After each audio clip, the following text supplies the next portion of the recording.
Hello friends, मैं हृदयानंद भारद्वाज अपने YouTube channel में स्वागत करता हूं। आज दोस्तों हम ट्रेड थ्योरी का पार्ट 9 लेकर के आए हैं। इससे पहले पार्ट 8 तक वीडियो डाल चुके हैं। अगर आप उसको नहीं देखें तो उसका लिंक डिस्क्रिप्शन बॉक्स में दिया हुआ है। तो आपका एग्ज़ाम जो 3 सितंबर से शुरू हो गई है, ये आपके लिए बहुत सहूलियत होगी एग्ज़ाम देने में। तो आप जी जान लगा करके मेहनत कीजिए। यही आपके लिए एक अच्छी से प्रिपरेशन करने का समय है, नहीं तो बाद में आपको बहुत पछतावा होगी। क्योंकि आपकी जो सीबीटी एग्ज़ाम हो रही है उसमें कुछ चेंजेस कर दिए गए हैं। जो नीमी लेती थी अब की बार नीमी नहीं ले रही है, किसी अलग एजेंसी को दे दी गई है।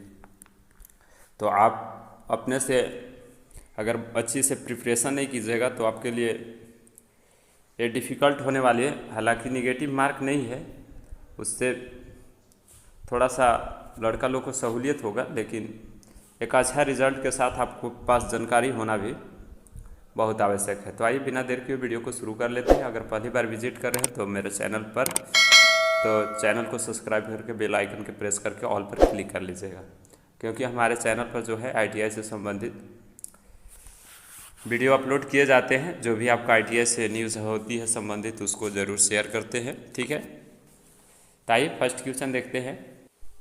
क्वेश्चन फर्स्ट है, मध्यम वोल्टेज के ग्रेड केबल की अधिकतम सहनीय वोल्टेज होती है। यानी कि जो मध्यम ग्रेड के जो केबल होती है उसका जो वोल्टेज सहने की क्षमता होती है वो कितनी होती है। तो इसका राइट आंसर जो होगा उसी को हम देखेंगे, और उसके अलावा कुछ महत्वपूर्ण पॉइंट होंगे उसको हम हर क्वेश्चन में बताते जाएंगे। तो आइए इसका राइट आंसर जो होगा वो सी हो जाएगा। 650 जो वोल्ट होती है, 650 वोल्ट का जो केबल होती है वो मध्यम ग्रेड के लिए अधिकतम सहनीय वोल्टेज होती है। वोल्टेज के आधार पर जो केबल होते हैं मुख्यतः 4 प्रकार से होते हैं। लो वोल्टेज 250 वोल्ट तक, मीडियम वोल्टेज 650 वोल्टेज तक, और हाई वोल्टेज 22,000 वोल्टेज तक, और एक्स्ट्रा हाई वोल्टेज जो होती है 22,000 से अधिक वोल्ट तक उपयोग की जाती है। तो ये केबल के 4 प्रकार बहुत इंपॉर्टेंट है, आप इसको ध्यान में रखिएगा। नेक्स्ट क्वेश्चन नंबर 2 है, बस बार में प्रयोग किए जाने वाला धातु होती है। तो बस बार जो होती है वो सब स्टेशन के पैनल बोर्ड में लगी होती है, जो कि कठोर तांबा की छड़ या पत्ती जैसा बना होता है। जैसा कि आप चित्र में देख पा रहे हैं, इसका उपयोग हम विद्युत स्विच यार्ड में उच्च वोल्टता वाले उपकरणों को जोड़ने के लिए इसका प्रयोग करते हैं। इसलिए इसका जो राइट आंसर होगा, बस बार में प्रयोग किए जाने वाला जो धातु होती है वो तांबा होती है, यानी कि ए ऑप्शन सही हो जाएगा। मोस्ट इम्पोर्टेंट क्वेश्चन है, और यह जो होती है छड़ या पत्ती जैसा बनी होती है, ठीक है। नेक्स्ट क्वेश्चन नंबर 3 है, पूर्ण तरंग रेक्टिफायर में कितने डायोड होते हैं। तो पूर्ण तरंग जो रेक्टिफायर होती है उसमें डायोड की संख्या जो होती है 2 होती है, यानी कि इसका राइट आंसर जो होगा बी हो जाएगा। और अगर हाफ वेव रेक्टिफायर पूछेगा उसमें डायोड की संख्या, तो उसमें डायोड की संख्या हाफ वेव में 1 होती है। तो इसको भी आप ध्यान में रखिएगा, ठीक है।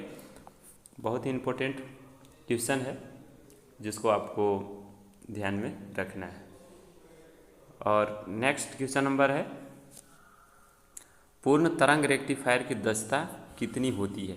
क्वेश्चन नंबर 4 का जो राइट आंसर होगा, फुल वेव जो रेक्टिफायर होती है उसकी इफिशियंसी पूछ रहा है। तो इसका राइट आंसर होगा फुल वेव रेक्टिफायर का सी, 81.2 होती है। तो 81.2 इसका फुल इफिशियंसी होती है। फुल वेव रेक्टिफायर का जो इफिशियंसी होती है वो 81.2 होती है। तो आप ध्यान में रखिएगा इसको, बहुत इंपॉर्टेंट, इसलिए इसका राइट आंसर सी के साथ चला जाएगा। क्वेश्चन नंबर 5 है, ब्रिज रेक्टिफायर में कितने डायोड की आवश्यकता होती है। तो ब्रिज जो रेक्टिफायर होती है उसमें डायोड की संख्या जो होती है वो 4 होती है। तो इसका राइट आंसर जो होगा बी हो जाएगा 4, ठीक है। और अगर इसकी रिपिल गुणांक का बात किया जाए तो इसका रिपिल गुणांक होती है ब्रिज रेक्टिफायर का 0.48। ये रिपिल गुणांक है, इसका आप ध्यान में रखिएगा। कहीं कहीं इसको एग्जाम में पूछ देता है कि ब्रिज रेक्टिफायर का जो रिपिल गुणांक का मान होता है वो कितना होता है। तो 0.48 होती है, इसको आप ध्यान में रखिएगा। नेक्स्ट क्वेश्चन नंबर 6 है, नाइक्रोम का तार बनाया जाता है। जो नाइक्रोम का तार होती है, दो प्रकार के मटेरियल्स जो होते हैं, निकेल और क्रोमियम होते हैं। तो निकेल और क्रोमियम होते हैं, इसका राइट आंसर जो होगा वो सी हो जाएगा। और अगर इसका परसेंट पूछेगा तो आप 80% जो होती है निकेल होती है और 20% जो होती है क्रोमियम होती है। तो आप इसको भी आप ध्यान में रखिएगा, 20% जो होगी क्रोमियम होगी और 80% जो होगी निकेल होगी। इसका अनुपात भी कहीं कहीं पूछ देता है, इसलिए आप इसको ध्यान में रखिएगा। नेक्स्ट क्वेश्चन नंबर 7 है, कौन सा वर्ग इंसुलेशन अधिक तापमान सह सकता है?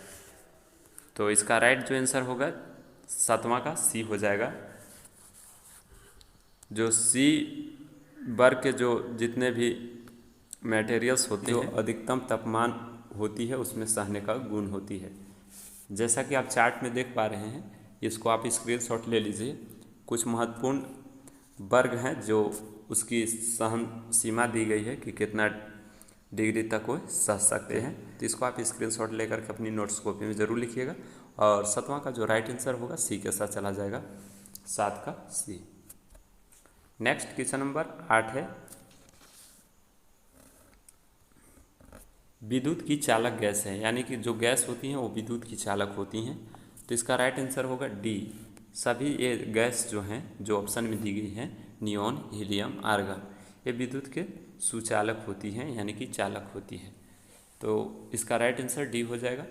नियॉन का जो इलेक्ट्रॉनिक विन्यास होती है 2-8 होती है और हीलियम का जो होती है वो कितना होता है, 2 होती है। तो इसका भी पूरित कक्ष है, इसका भी पूरित कक्ष है और आर्गन का भी 18 होती है, इसलिए इसका 2-8-8 होती है। तो जितने भी आउटर कक्ष में पूरित इलेक्ट्रॉन पूरे तरह से फुलफिल रहते हैं वो विद्युत के सुचालक हैं।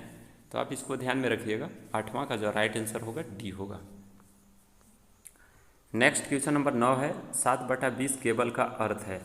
7/20 केबल का जो अर्थ होगी वो 20 स्विंग में 7 तार को बताती है। यानी कि क्वेश्चन नंबर 9 का जो राइट आंसर होगा वो ए हो जाएगा, 20 स्विंग में 7 तार। ए ऑप्शन को टिक कीजिएगा, बहुत ही इंपॉर्टेंट क्वेश्चन है, हमेशा ये एग्जाम में पूछा जाता है। नेक्स्ट क्वेश्चन नंबर 10 है, जिनर डायोड में सदैव रिवर्स बायस, यानी कि बी ऑप्शन रिवर्स बायस अवस्था में संयोजित किया जाता है, इसलिए इसका राइट आंसर जो होगा बी टिक कीजिएगा क्वेश्चन नंबर 10 का। नेक्स्ट क्वेश्चन नंबर 11 है, निम्न में से किस यंत्र में एसी मापन के लिए रेक्टिफायर का प्रयोग किया जाता है? तो इसका राइट आंसर जो होगा, थर्मोकपल में एसी मापन के लिए रेक्टिफायर का प्रयोग किया जाता है, इसलिए इसका राइट आंसर जो होगा 11 का सी के साथ चला जाएगा। Next question number 12, half wave एवं ब्रिज रेक्टिफायर में किस प्रकार के ट्रांसफार्मर की आवश्यकता होती है? तो यहाँ पर इसका राइट आंसर होगा, जो हाफ वेव रेक्टिफायर और ब्रिज रेक्टिफायर होती है उसमें जो ट्रांसफार्मर की आवश्यकता पड़ती है, स्टेप डाउन ट्रांसफार्मर की आवश्यकता पड़ती है। तो स्टेप डाउन इसका राइट आंसर जो होगा ए के साथ चला जाएगा। स्टेप डाउन ट्रांसफार्मर की आवश्यकता पड़ती है और स्टेप डाउन जो ट्रांसफार्मर होती है वो वोल्टेज को डाउन करके आउटपुट में प्रदान करती है। तो इसको आप ध्यान में रखिएगा, बहुत इंपॉर्टेंट क्वेश्चन है। नेक्स्ट क्वेश्चन है, आदर्श अमीटर का प्रतिरोध कितना होता है? तो आदर्श अमीटर का जो प्रतिरोध होती है वो अनंत होती है, इसलिए इसका राइट आंसर जो होगा वो सी के साथ चला जाएगा। बहुत इंपॉर्टेंट क्वेश्चन है, आप इसे ध्यान में रखिएगा। नेक्स्ट क्वेश्चन नंबर 14, भारत में डीसी उत्पादन कितना वोल्ट तक वर्तमान में किया जा रहा है? यानी कि डीसी करंट का जो उत्पादन है उस भारत में अभी तक कितना वोल्ट तक किया जा रहा है? तो इसका राइट आंसर होगा ए के साथ चला जाएगा। भारत में जो डीसी उत्पादन का जो अभी वर्तमान में उपयोग किया जा रहा है 650 वोल्ट तक उत्पादन किया जा रहा है। और एसी की बात करें तो एसी करंट का उत्पादन भारत में वर्तमान समय में 400 किलो वोल्ट तक किया जा रहा है। यहाँ पर डीसी करंट का पूछा है, इसलिए इसका जो राइट आंसर होगा ए के साथ चला जाएगा, 650 वोल्ट। थोड़ा सा और जानकारी के लिए इसमें कुछ महत्वपूर्ण पॉइंट को बता दे रहा हूँ, जिसे आप अपनी नोट्स कॉपी में ज़रूर लिखिएगा। भारत में जो अभी एसी सप्लाई फ्रीक्वेंसी का जो प्रयोग किया जाता है वो 50 हर्ट्ज, जबकि फॉरेन कंट्री यानी कि विदेशों में 60 हर्ट्ज का प्रयोग किया जाता है। और हमारे जो हवाई जहाज़ होते हैं उसमें 200 हर्ट्ज का उपयोग किया जाता है। इसका नेक्स्ट क्वेश्चन है अब क्वेश्चन नंबर 15, ओम का नियम किस पर लागू होती है? बहुत ही आसान क्वेश्चन है और बहुत ही इजी। इसका राइट आंसर होगा ओम का जो नियम होती है AC और DC दोनों पर लागू होती है, इसलिए इसका राइट आंसर सी के साथ चला जाएगा। नेक्स्ट क्वेश्चन नंबर 16 है, अल्टरनेटर का पावर फैक्टर निर्भर करता है। अल्टरनेटर का जो पावर फैक्टर निर्भर करता है वो भार पर करता है, इसलिए इसका राइट आंसर जो होगा 16 का वो बी के साथ चला जाएगा। अल्टरनेटर का पावर फैक्टर भार पर निर्भर करती है। नेक्स्ट क्वेश्चन नंबर 17 है, 1 जूल कितना अर्घ के बराबर होती है? 1 जूल जो होती है 10 के पावर 7 अर्घ के बराबर होती है, इसलिए इसका राइट आंसर जो होगा वो डी के साथ चला जाएगा, 10 के पावर 7 अर्घ। और 1 कैलोरी बराबर कितना जूल होती है? तो 1 कैलोरी बराबर जो जूल होती है 4.186 जूल के बराबर होती है। इसको आप नोट्स कॉपी में अपनी लिख सकते हैं, कहीं कहीं पूछ देता है कि 1 कैलोरी बराबर कितना जूल होती है, तो ये 2 पॉइंट आप नोट्स अपनी कॉपी में ज़रूर लिखिएगा। नेक्स्ट क्वेश्चन नंबर है, चांदी का गलनांक कितना बिंदु होती है? तो चांदी का जो गलनांक होती है 960 डिग्री सेल्सियस होती है, यानी कि इसका राइट आंसर जो होगा ए हो जाएगा।